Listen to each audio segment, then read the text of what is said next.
Declinet a malo et faciat bonum. Afastai-vos do mal e fazei o bem. Pelo sinal da Santa Cruz, livrai-nos Deus nosso Senhor dos nossos inimigos. Em nome do Pai, do Filho e do Espírito Santo. Amém. Podemos nos sentar? Reverendíssimo Padre Silvano, nosso pároco, reverendas religiosas aqui presentes, meus amados irmãos em nosso Senhor Jesus Cristo. Como nos lembrou muito bem o Padre Silvano no começo da Santa Missa, nesses últimos domingos, no tempo que chamamos depois de Pentecostes, que quer dizer o tempo da igreja, nosso Senhor parece insistir, e insiste bastante, em falar-nos da virtude da caridade. E não só ele, não podia ser, também seus discípulos, também seus apóstolos, temos ouvido constantemente. Ouvimos já São Tiago, ouvimos já São Paulo, ouvimos hoje também São Pedro. Declinet a malo et faciat bonum. Afastai-vos do mal, fazei o bem. A virtude da caridade. E essa insistência não é à toa.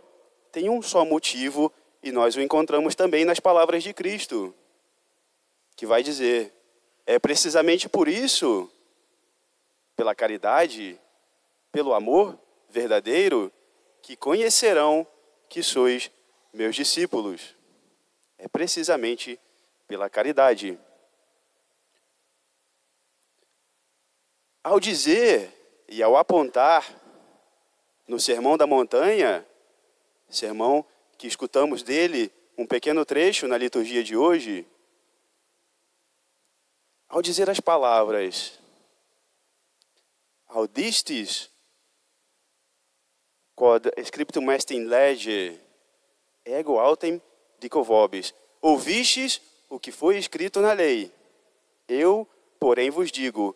Ao dizer essas palavras, nosso Senhor apontava para quem o ouvia, apontava para os judeus, para os seus seguidores, para os fariseus, para quem o queria ouvir, que ele era Deus Todo-Poderoso, que vinha na nossa carne pedir o nosso amor. Diante disso, de um Deus tão grande que se faz pequeno por amor, só se pode ter duas respostas. Só podemos dar para ele duas respostas. Confiança sincera num amor verdadeiro ou desprezo e ódio pelas suas santas palavras. Não se tem meios termos quanto à nossa adesão a nosso Senhor Jesus Cristo, que é Deus e pede o nosso amor. Por isso, meus amados irmãos, eu acredito que quem é pai e é mãe, hoje tem certa vantagem para entender a exigência de Cristo no Evangelho. Nós sabemos, quem é pai e é mãe e ama de verdade seus filhos, não aceita deles mediocridade, não aceita deles pequenez, não os mima em demasia, porque sabe que não serão preparados para os desafios que encontrarão no futuro. Nós sabemos, os pais que amam de verdade e se preocupam com seus filhos, não aceitam deles notas medianas. Nós sabemos que se mimam demais os seus filhos, não permitem que eles desenvolvam suas capacidades mais básicas. É como aquela historinha alegórica que dizia, um menininho já ali na sua idade da razão, por volta dos 7 anos, jamais tinha dito uma só palavra. Seus pais, é verdade, o mimavam muito, desde muito cedo. Não esperavam um só requerimento seu. Estavam sempre antecipados. dando aquilo que o menino precisava e até mesmo o que não precisava. E aquele rapazinho crescia, mas nada dizia. Seus pais ficavam verdadeiramente preocupados e começaram a investigar. Levaram o menino a médicos, fizeram exames, mas nada parecia dizer que aquele menino era realmente mudo. Ele tinha todas as capacidades, tudo aquilo que precisava para poder falar. E então, já na sua idade da razão, em torno dos 7 anos, certo dia o menino falou para sua mãe: mamãe, meu chocolate está frio. Depois daquele silêncio ensurdecedor de quem estava verdadeiramente surpreso, o pai virou para o menino e perguntou: meu filho, você nunca disse uma palavra? E isso é a primeira coisa que nos diz? E o menino respondeu para o pai: ah, papai, é que até agora vocês estavam indo tão bem. O menino nunca precisou de nada, nunca precisou dizer nada. Ou aquela outra história, essa já muito mais verdadeira, em que um pai, na fila do posto de saúde, vai levar o seu filho para tomar uma injeção, e o seu filho, ouvindo os berros, os gritos das crianças que o precederam, naquele triste fim, naquela dor lancinante, vira para o seu pai e diz: papai, eu achei que me amasse, vai permitir que eu passe por todo esse sofrimento? E o pai vira para o seu filho, sinceramente falando: meu filho, você não sabe, esse pequeno sofrimento que dura só um momento te trará um benefício inigualável. Assim é nosso Senhor para nós, e assim nós podemos compreender as palavras de Cristo, as palavras exigentes de Cristo no Evangelho de hoje. Não está satisfeito com nossa mediocridade, não quer que sejamos pequenos, quer educar-nos para sermos santos, para sermos grandes. Por isso é que ele vai dizer, e nós podemos resumir o seu sermão na montanha nas palavras que hoje não aparecem na liturgia, mas estão logo depois dos versículos que já escutamos. Sede perfeitos, como o vosso Pai Celestial é perfeito. Não quer mediocridade, não quer que sejamos pequenos. Como bom Pai, amoroso que é, quer preparar-nos para sermos grandes.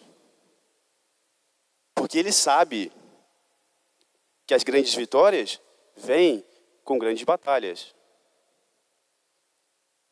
Se outrora o santo patriarca Moisés subiu a montanha para receber de Deus as tábuas da sua lei, agora Cristo, Deus encarnado, sobe a montanha com seus discípulos para entregar-nos a plenitude de sua lei, a caridade, o amor verdadeiro. Por isso nós precisamos nos afastar do mal e praticar o bem. Praticar o bem aos nossos irmãos mais próximos. Praticar o bem não é só, a caridade não é só darmos esmola, é amar a quem mais precisa.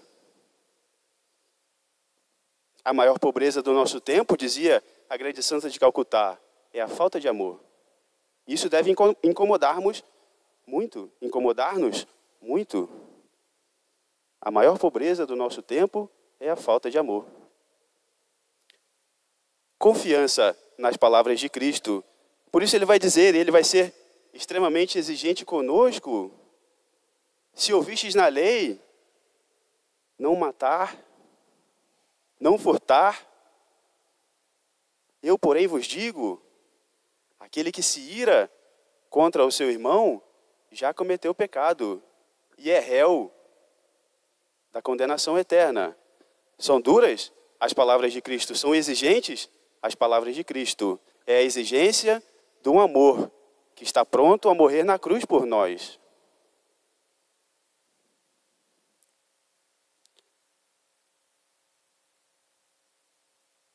Não matar, não furtar. E ainda uns versículos mais à frente, Cristo também vai dizer: ouvistes na lei,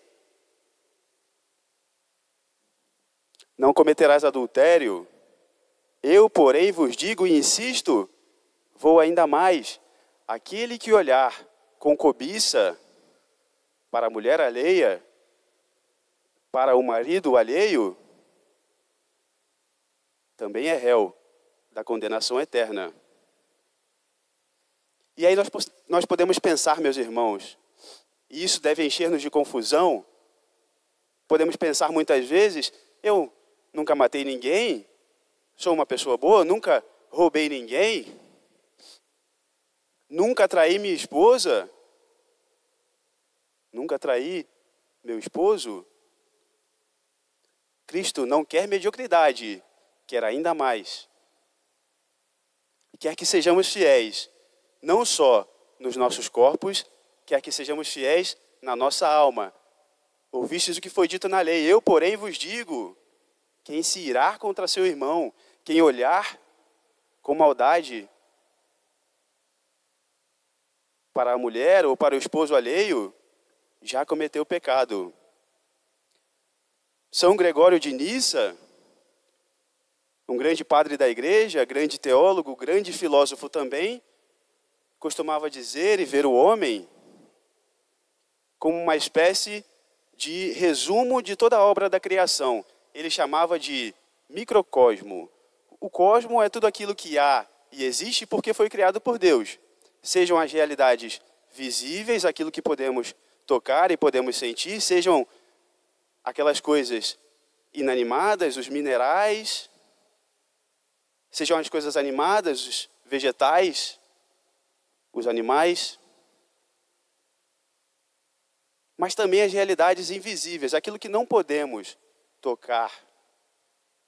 Os anjos, por exemplo, porque são por espírito, não tem matéria.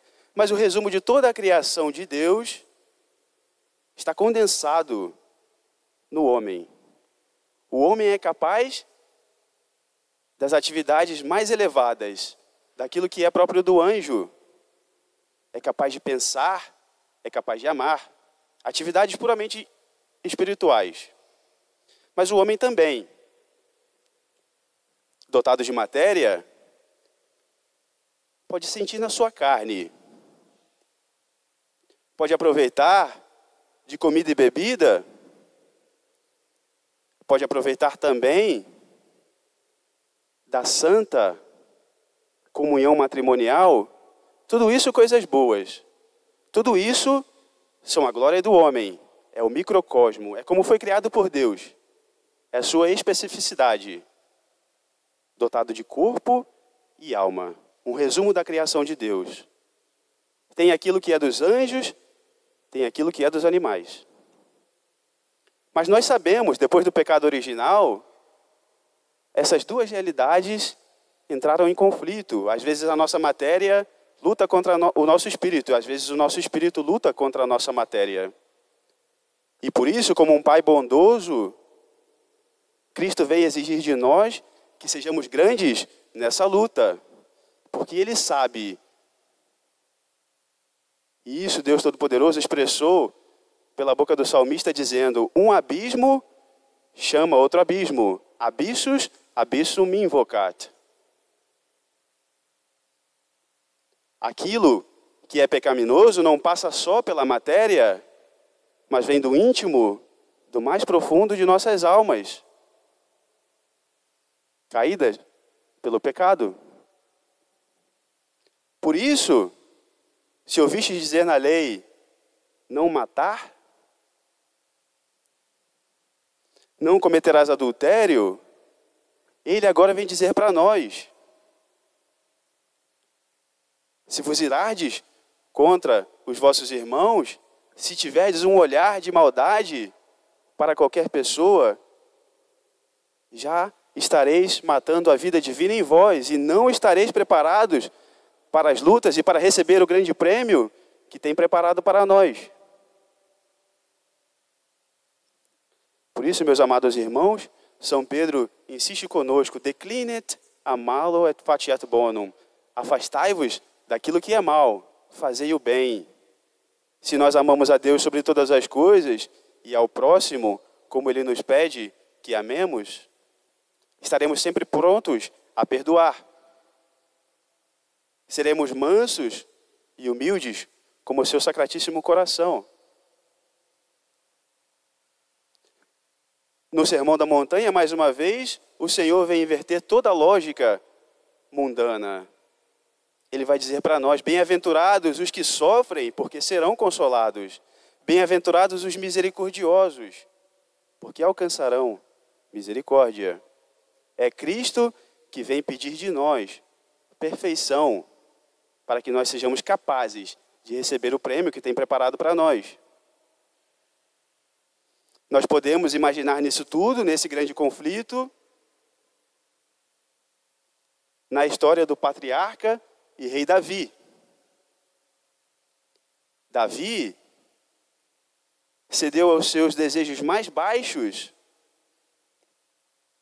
porque começou o seu pecado com um olhar maldoso. Davi era rei de Israel e foi ungido a pedido do próprio Deus, rei de Israel. Podia ter como sua esposa qualquer mulher do seu reino, podia escolher para si qualquer jovem, a mais bela que fosse. Mas porque começou a dar vazão aos seus olhares impuros, desejou uma mulher que era casada, não era sua. E aí um abismo puxou outro abismo. Davi matou o marido daquela mulher. Meus amados irmãos, tenhamos em mente, Deus nosso Senhor é um Pai bondoso. Ele nos ensina na oração do Pai Nosso, Cristo nos ensina na oração do Pai Nosso a chamar Deus de Pai. E pela boca do santo profeta Isaías vai dizer: ainda que uma mãe esquecesse o filho de suas entranhas, eu não vos esqueceria. Ele exige de nós santidade. Não está satisfeito com mediocridades, assim como nossos próprios pais. E aí as palavras de Cristo no Evangelho de hoje vão dizer para nós, e vão ser como um raio-x, que vai apontar para nós a necessidade de uma cirurgia de emergência, um transplante. Não uma cirurgia plástica, não uma recalchutada no nosso coração, mas um transplante imediato. E é assim que ele vai dizer também, colocando o arrependimento no mais íntimo do coração de Davi, que no Salmo de 50 vai pedir e vai implorar a Deus: criai em mim, Senhor, um coração puro e renovai-me o espírito de firmeza. Cristo quer dar-nos um coração novo e o oferece todas as vezes nos sacramentos que deixou para nós, na figura do sacerdote, que tem seu peito aberto para receber-nos, a tomar-nos pela mão, levantar-nos e ensinar-nos a caminhar, sem que pequemos mais. Não podemos ser medíocres, meus amados irmãos. Não podemos entender a exigência de Cristo como algo fora de contexto, como algo muito além das nossas forças. Cristo é Deus, nosso Senhor, é como um Pai bondoso, que quer o melhor de nós. E é por isso que devemos afastar-nos do mal e praticar o bem, de acordo com a caridade. É por isso que, se nós viemos trazendo aqui hoje qualquer rancor nos nossos corações, ele vai nos dizer: estejamos prontos a perdoar, a sair daqui e a reconciliar-nos com nossos irmãos, com a nossa família, com os nossos cônjuges, todos os dias. Porque nós podemos pensar, meus irmãos, nunca matei ninguém, nunca roubei ninguém, nunca traí ninguém, mas estamos imersos em mágoas, em maledicências, estamos imersos em olhares impuros, no grande pecado do nosso tempo, a pornografia, que fere o mais íntimo dos laços matrimoniais, que fere o mais íntimo da inocência dos nossos jovens. Já somos aí réus da condenação eterna. Ouçamos o apelo de um pai que nos ama e quer dar-nos uma grande recompensa. Criai em mim, Senhor, um coração puro, renovai meu espírito de firmeza. E assim são as palavras do final da Epístola de São Pedro que ouvimos ainda há pouco. Guardai a Cristo Senhor nos vossos corações. E as palavras de Cristo, mais uma vez, no Sermão da Montanha. Alegrai-vos e exultai nos vossos sofrimentos, porque grande será a vossa recompensa no céu. Peçamos à Santíssima Virgem Maria, a Virgem fiel, espelho de justiça, a Virgem humilíssima, a Virgem puríssima, que ela nos ensine a ir além daquilo que está na lei, a praticarmos a lei da caridade como Cristo nos ensina e pede de nós. Peçamos à Santíssima Virgem Maria que ela nos dê um coração puro como o seu, para que possamos reconciliar-nos com nossos irmãos, com as nossas famílias, para que possamos finalmente encontrar Jesus, que do Monte Santo do Sacrário vem prometer para nós: alegrai-vos e exultai, grande será a vossa recompensa nos céus. Louvado seja nosso Senhor Jesus Cristo. Para sempre seja louvado. Em nome do Pai, do Filho e do Espírito Santo.